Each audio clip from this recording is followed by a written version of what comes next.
For this video, I will take a different approach from my other true crime videos and approach this story from the perspective of the serial killer. This gives you a sense of what drives the killer to do what he did, which hopefully makes this story more enriching for you. On April 17, 1962, in Miyazaki Prefecture, young Hidaka was born. He was given the name Hiroaki Hidaka. Hiroaki means white and light, while Hidaka, his family name, means day and tall. He was given this name by his parents in hopes that he will one day become a great and bright individual. Hidaka did not disappoint, and at school, he was actually a top student.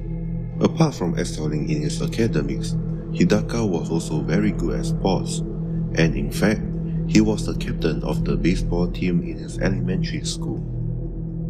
However, Hidaka did not have a good relationship with his parents. Being the youngest of 3 siblings, Hidaka often feels that he was neglected by his parents in favor of his older siblings.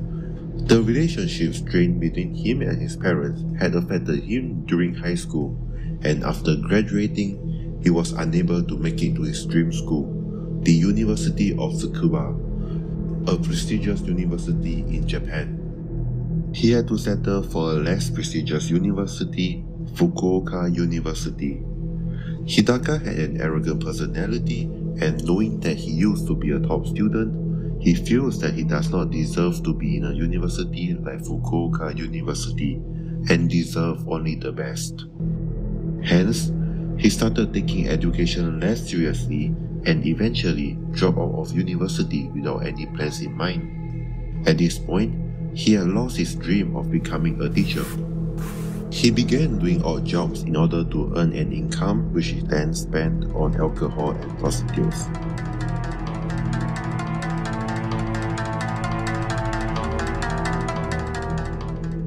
In April 1989, at the age of 27 years old, he decided to move to Hiroshima to improve himself from his life of debauchery. There, he became a taxi driver and was earning a decent and sustainable income. He had also reduced his alcohol consumption and stopped visiting prostitutes. Instead, he became only interested in one woman. In 1991, at the age of 29 years old, he married his love interest, and 2 years later, they had a daughter. Everything seemed to be fine. He had a loving family and a sustainable income. Everything was alright. Yet, such bliss can never last. Later that year, the relationship between Hidaka and his wife starts to strain, and arguments between them become more frequent. This took a toll on his wife's mental health, and eventually, his wife was admitted to a mental hospital. His daughter also went into the caretaking of his in-laws.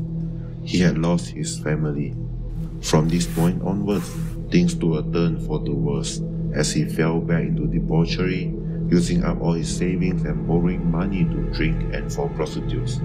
He eventually fell into a 5 million yen debt, and his finances were in a horrible state. He has now lost everything: his dreams, his family, and his wealth. He had nothing else to lose.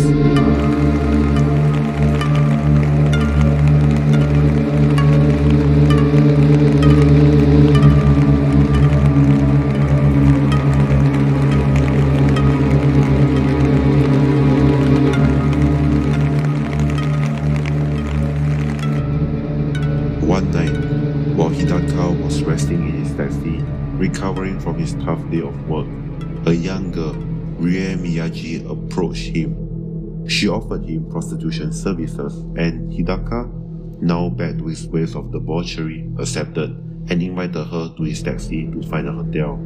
However, instead of bringing Miyagi to a taxi, he drove into an empty parking lot where there are no other cars present. He left his driver's seat and walked to the passenger seat at the back where Miyagi was. As he was walking to the passenger seat, he began to untie his tie. Miyagi, who thought they were doing it there, was not worried at all.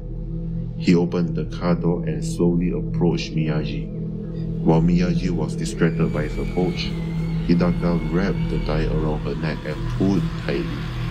Within seconds, Miyagi's lifeless body remains. She was killed by ligature strangulation. At the time of her death, she was 16 years old, a high school student.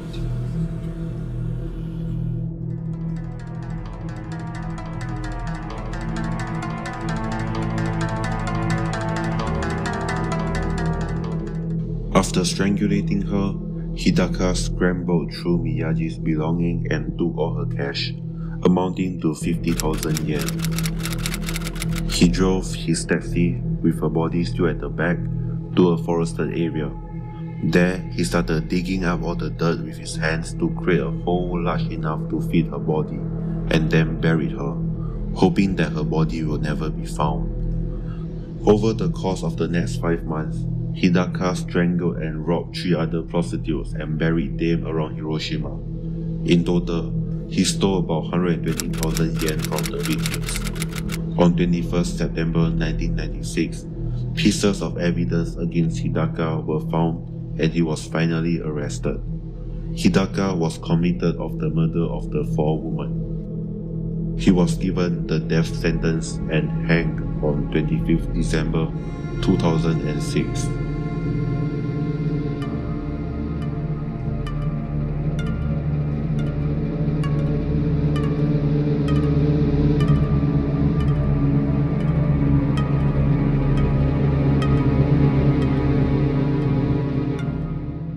Like Jack the Ripper, all of Hidaka's victims were prostitutes. Yet, with better forensic technology, he was unable to evade capture unlike Jack the Ripper. What makes Hidaka different from Jack the Ripper is that Hidaka did not possess the sadism that Jack the Ripper, who was known for mutilating corpses, did. Hidaka was a man who was heavily influenced by the circumstances that he was facing to commit the murders. He was someone who had lost many things that are precious to him, which may muddle his morals and subsequently lead him to commit the crimes that he did. If you are interested in another story where a murder is committed by an entire town due to a collective hatred for an individual, click here to watch more about the Waco Horror. Thanks for watching.